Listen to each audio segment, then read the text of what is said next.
सपा अध्यक्ष अखिलेश यादव मैनपुरी की करहल विधानसभा सीट से नामांकन करने जा रहे हैं, जिसके लिए अपने पैतृक निवास पहुंच चुके हैं। कल मैनपुरी की करहल सीट से नामांकन करेंगे अखिलेश यादव और कल नामांकन के लिए आज सैफई पहुंच गए अखिलेश यादव। भाजपा विकास पर बहस नहीं करना चाहती, अखिलेश यादव ने कहा है। केंद्र और प्रदेश सरकार ने किसानों की आय दोगुनी नहीं की, उन्होंने ये भी कहा। और सियासी तौर पर जिस तरीके से करहल एक बड़ा पॉइंट बना हुआ है, अखिलेश यादव पहुंच गए हैं सैफई और पैतृक निवास पहुंचे हैं और उसके बाद वो नामांकन कल करहल से करने जा रहे हैं। समाजवादी पार्टी के मुखिया अखिलेश यादव कल मैनपुरी के करहल के लिए नामांकन करेंगे। नामांकन से पहले अब अपने गृह जिले में पहुंचे हैं, घर पर पहुंचे हैं, साथ हमारे मौजूद हैं घर से ही। अखिलेश जी, ये ऊर्जा घर की, अब तो आप नामांकन करने जा रहे हैं घर से कुछ कदम की दूरी पर, कैसा लग रहा है यहाँ पर? करहल विधानसभा क्षेत्र नेताजी के क्षेत्र में आता है और बिल्कुल घर के पास के क्षेत्र है ये। यहाँ की जनता का धन्यवाद, यहाँ के जनप्रतिनिधियों का धन्यवाद और यहाँ के संगठन के लोगों का मैं धन्यवाद देता हूँ कि जो हम मुझे मौका दे रहे हैं करहल में पहली बार विधानसभा चुनाव लड़ने का। स्वाभाविक है, विधानसभा में काम भी हुआ है और मैं ये भरोसा दिला सकता हूँ कि करहल विधानसभा एक उदाहरण विधानसभा बनेगी विकास के लेकर के, कि हाँ, अगर किसी विधानसभा में विकास हो तो ऐसा विकास हो, अगर वहाँ की जनता मुझे मौका देती है चुनाव जीतने का। अच्छा, आपने अभी कुछ देर पहले ही ट्वीट किया सर कि हम सारा चैलेंज एक्सेप्ट करते हैं। किस चैलेंज की तरफ इशारा कर रहे हैं आप? मन में क्या है आपके? सवाल ये कि भारतीय जनता पार्टी बहस विकास पे नहीं करना चाहती है। भारतीय जनता पार्टी को बताना चाहिए कि महंगाई क्यों बढ़ी है।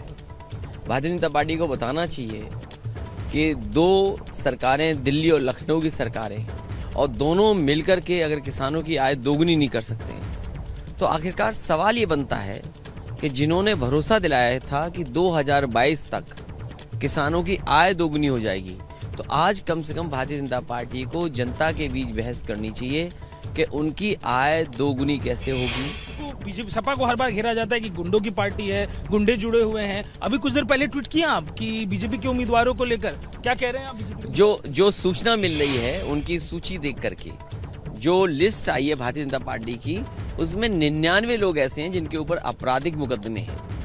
तो अब इन्हें केवल एक और लाना, सेंचुरी लग जाएगी इनकी।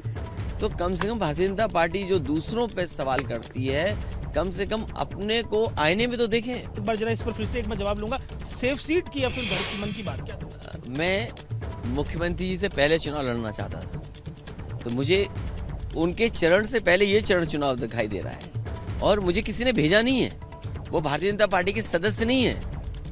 मुख्यमंत्री जी क्या भारतीय जनता पार्टी के सदस्य हैं? वो तो न जाने कहाँ से टिकट मांग रहे थे। वो टिकट मांग रहे थे, यहाँ जनता लड़ाना चाहती है। तो अगर जनता ने कहा, करहल के विधायक, करहल के और कुछ लोगों ने अगर ये कहा कि आप यहाँ से लड़ें, तो दोनों में फ़र्क देखिए आप। वहाँ टिकट मांगी जा रही थी, कभी अयोध्या से, कभी मथुरा से, कभी प्रयागराज से, कभी देवन से, और टिकट कहाँ की मिली? भारतीय जनता पार्टी ने टिकट दी। वो टिकट खुद नहीं लाए और वो भारतीय जनता पार्टी के सदस्य नहीं है। क्या वो भारतीय जनता पार्टी के सदस्य हैं? इसका जवाब किसके पास है? एक तरफ मैं देख रहा हूँ खुद गृह मंत्री उतरे हुए हैं, जो बीजेपी के मुखिया हैं वो उतरे हुए हैं, केंद्रीय मंत्री उतरे हुए, और एक तरफ बड़ा चेहरा आप ही दिखाई दे रहे हैं। ये जो पूरा एक तरफ से आपको मिल रहा है चैलेंज, एनर्जी आपकी हाई है, कैसे देख रहे हैं चैलेंज? ये चुनाव जनता लड़ रही है क्योंकि जनता को महंगाई का सामना करना पड़ा है, नौजवान को बेरोजगारी का सामना करना पड़ा है। जो लोग अपने हक और सम्मान के लिए आए उन्हें लाठी अपमानित किया सरकार ने। किसान अपना चुनाव लड़ रहा है जिसको खाद नहीं मिली। घरेलू माताएं बहनें चुनाव लड़ रही हैं कि उनके सिलेंडर महंगे कर दिए। आज हर चीज़ महंगी। तो ये जनता चुनाव लड़ रही है और जनता के साथ समाजवादी पार्टी खड़ी है।